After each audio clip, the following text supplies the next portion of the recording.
Okay, మళ్ళీ మీరు 2-3 ప్రశ్నలు అడిగారు. దాంట్లో ఒకటి, కడప జిల్లా ముఖ్యమంత్రి సొంత జిల్లా, అక్కడ వైఎస్ జగన్ మీద పోటీ అని.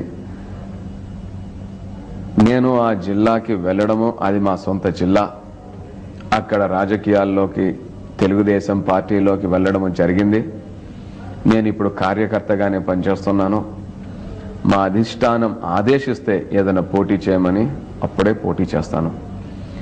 ఇక తెలుగుదేశం పార్టీ వరకు వస్తే, తెలుగుదేశం పార్టీ కడప జిల్లాలో 2004 కంటే ముందు ఎప్పుడూ కూడా చాలా స్ట్రాంగ్గా ఉండింది.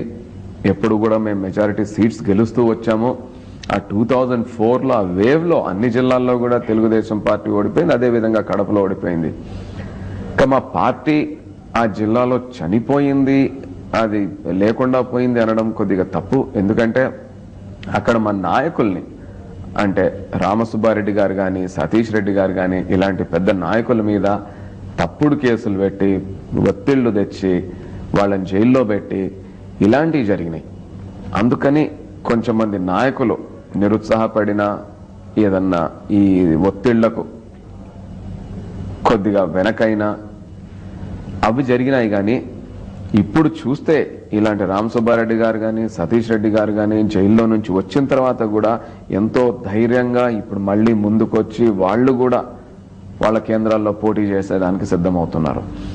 అయితే కొంచెం మంది నాయకులు ఏదో ప్రలోభాలకు లొంగపడో, ఒత్తిళ్లకు లొంగపడో పార్టీ వదిలిపోవడం జరిగింది. కానీ కార్యకర్తలు కానీ, అంటే మా క్యాడర్, మా ఓటర్లు కానీ, ఆ ఓట్ బేస్ అది చెక్కు చెదరలేదు, అది అలాగే ఉంది. ఇప్పుడు మేము చేసిందల్లా ఆ కార్యకర్తలను మళ్ళీ యాక్టివేట్ చేసుకున్నాము. ఆ నిరుత్సాహపడిన, కొద్దిగా ఫ్రస్ట్రేట్ అయినా, కొద్దిగా డిస్కరేజ్ అయిపోయిన మా క్యాడర్ని మళ్ళీ రీఆర్గనైజ్ చేసుకున్నాము. అది రీఆర్గనైజ్ చేసుకోవడంతో, ఆ క్యాడర్లో ఉత్సాహం రావడంతో ఇప్పుడు తెలుగుదేశం పార్టీ ఇంతకు ముందు 2004 కంటే ముందు ఉన్నదానికంటే కూడా ఇప్పుడు రెట్టింపైన బలంతో ఉంది. ఈ గత 2 నెలలుగా మీరు చూడండి, మా పార్టీలోకి వచ్చిన వలసలు, కాంగ్రెస్ పార్టీ నుంచి కానీ ఇంకే పార్టీ నుంచి అయినా కూడా మా పార్టీలోకి వచ్చిన వాళ్ళు ఎంతమంది లీడర్లు, కార్యకర్తలు కూడా ఉన్నారు చూడండి. పులివెందల నుంచి బద్వేల్ వరకు ప్రతి తాలూకాలో కూడా కాంగ్రెస్ పార్టీ నుంచి మా పార్టీకి వచ్చిన వాళ్ళే ఎక్కువ ఉన్నారు. కాబట్టి ఇప్పుడు మా పార్టీ వీక్గా లేదు. అవును, కరెక్టే, మీరు అన్నట్టు ఒక సంవత్సరం కింద కొద్దిగా వీక్గా ఉండింది. అది కూడా ఈ లీడర్స్ కొంచెం మంది వెళ్ళిపోవడంతో ఇంకేదైనా విషయాలు, కానీ క్యాడర్ ఎప్పుడు కూడా వీక్ కాలేదు. ఇప్పుడు అది మళ్ళీ రీఆర్గనైజ్ చేసుకున్నాం, స్ట్రెంగ్తన్ చేసుకున్నాం, మొబిలైజ్ చేసుకున్నాం.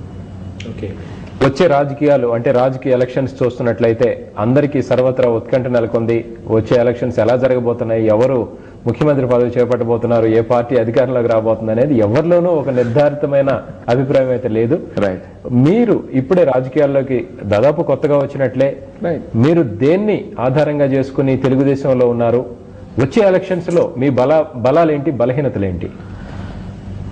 రండి. ఒకటి, నేను తెలుగుదేశంలోకి రావడానికి కారణాలు 2 కారణాలు. మొట్టమొదటిది, చంద్రబాబు నాయుడు గారంటే నాకు అభిమానం. ఆయన చేపట్టిన ఆర్థిక సంస్కరణలు కానీ, ఆయన హయాంలో జరిగిన అభివృద్ధి కానీ, ఆయన వివిధ రంగాలకు ఇచ్చిన ప్రోత్సాహం కానీ, వాళ్ళ క్లీన్ అండ్ ఎఫిషియెంట్ అడ్మినిస్ట్రేషన్ కానీ, ఇటువంటి అన్నీ చూస్తే, ఇవన్నీ చూసి కూడా ఆయన మీద అభిమానంతో ఆ పార్టీలోకి వచ్చాను. ఇక 2వ కారణం, మా పార్టీ కల్చర్ చూడండి. టీడీపీ కల్చర్ అది కొద్దిగా ప్రొఫెషనల్గా ఉంటుంది, సిస్టమేటిక్గా ఉంటుంది, ఆర్గనైజ్డ్ ఎఫిషియెంట్గా ఉంటుంది. అదేవిధంగా నాలాంటి వాడిని, నన్నే కాదు నాలాంటి వాడిని, ప్రొఫెషనల్స్ని రాజకీయాల్లోకి తీసుకొచ్చే కానీ, గుర్తింపు ఇవ్వడం కానీ చంద్రబాబు నాయుడు గారు చేయగలుగుతారు, టీడీపీ చేయగలుగుతారు. కానీ అదే కాంగ్రెస్ పార్టీలో అనుకోండి, అది ఇట్స్ అ పార్టీ ఆఫ్ సైకోఫెంట్స్. అంటే ఎవరో పేరుతోటి పోస్టర్లు కట్టాలా, వాళ్ళ బర్త్డేకి దండలు పట్టుకొని పరిగెత్తాలా, లేకుంటే అక్కడ వాళ్ళ అసిస్టెంట్ల కింద ఇంకెవరో ఉండాలా, డబ్బులు పెట్టెలు మోయాలా, వాళ్ళకి చెంచాగిరి చేయాలా, ఇవన్నీ చేస్తే కానీ ఒక గుర్తింపు అంటూ రాదు. అటువంటి కల్చర్ టీడీపీలో లేదు. TDP is a much more cleaner, proficient and efficient organization. అది 2వ కారణం నేను టీడీపీలో చేరడానికి. ఇక రాబోయే ఎన్నికల గురించి మనం 2 గుర్తుపెట్టుకోవాలండి. ఒకటి, దేశంలో అంటే సెంటర్లో ఇప్పటి నుంచి ఇక ముందు మనకు స్టేట్లో కూడా రాబోయేది కోalition గవర్నమెంట్సే. అబ్సల్యూట్ మెజారిటీ తోటి సింగిల్ పార్టీ తోటి గవర్నమెంట్స్ రావు. సెంటర్లో ఇప్పుడు నేషనల్ పార్టీ అంటూ లేదు. There are only national coalitions. UPA కానీ, ఎన్డీఏ కానీ, థర్డ్ ఫ్రంట్ కానీ, అవి 3 పార్టీలు అంటూ లేవు. కాంగ్రెస్ పార్టీ లేదు ఇప్పుడు అసలు సెంటర్లో, ఓన్లీ యూపీఏ ఉంది. అదేవిధంగా మన స్టేట్లో కూడా మల్టిపుల్ పార్టీ సిస్టమ్ అయిపోయింది. అది మన కాన్స్టిట్యూషన్లో ప్రొవిజన్ అలా ఉంది కాబట్టి, అది మల్టీ పార్టీ సిస్టమ్ కాబట్టి ఎన్నో పేర్లతో, కులాల పేరుతో, మతాల పేర్లతో, అన్ని పేర్లతోటి రాజకీయ పార్టీలు వచ్చాయి కాబట్టి అందరికీ కొద్దిగా గొప్ప రీజనల్ పార్టీస్ కూడా వచ్చాయి. అందరికీ కొద్దిగా గొప్ప మద్దతు ఉంటుంది, కొద్దిగా సపోర్ట్ ఉంటుంది. అందుకని అలాంటి పార్టీలు అన్నింటినీ కూడా కలుపుకుంటే కానీ ఒక గవర్నమెంట్ ఫామ్ చేసే పొజిషన్ ఏ పార్టీకి లేదు. కోalitionలో రావాలన్నా కూడా ఒక మెజారిటీ పార్టీ అనేది చూస్తే ఈసారి రాబోయేది తెలుగుదేశం పార్టీయే. నేను పార్టీలో చేరినప్పుడు కోర్స్ కాంగ్రెస్ పార్టీ అధికారంలో ఉండింది.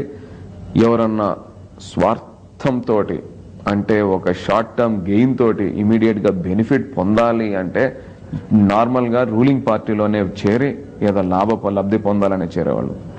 కానీ సిద్ధాంతపరంగా వెళ్ళినా మీరు చూడండి, తెలుగుదేశం పార్టీ ఎన్టీఆర్ స్థాపించినప్పటి నుంచి కూడా అప్పుడు కూడా యూత్కి ప్రిఫరెన్స్ ఇచ్చారు, వర్కింగ్ క్లాస్కి ప్రిఫరెన్స్ ఇచ్చారు. టికెట్స్ అంతా కూడా ఏదో మిలియనర్స్కో బిలియనర్స్కో ఇవ్వాలని కానీ అలాంటి రూల్స్ ఏమీ లేవు.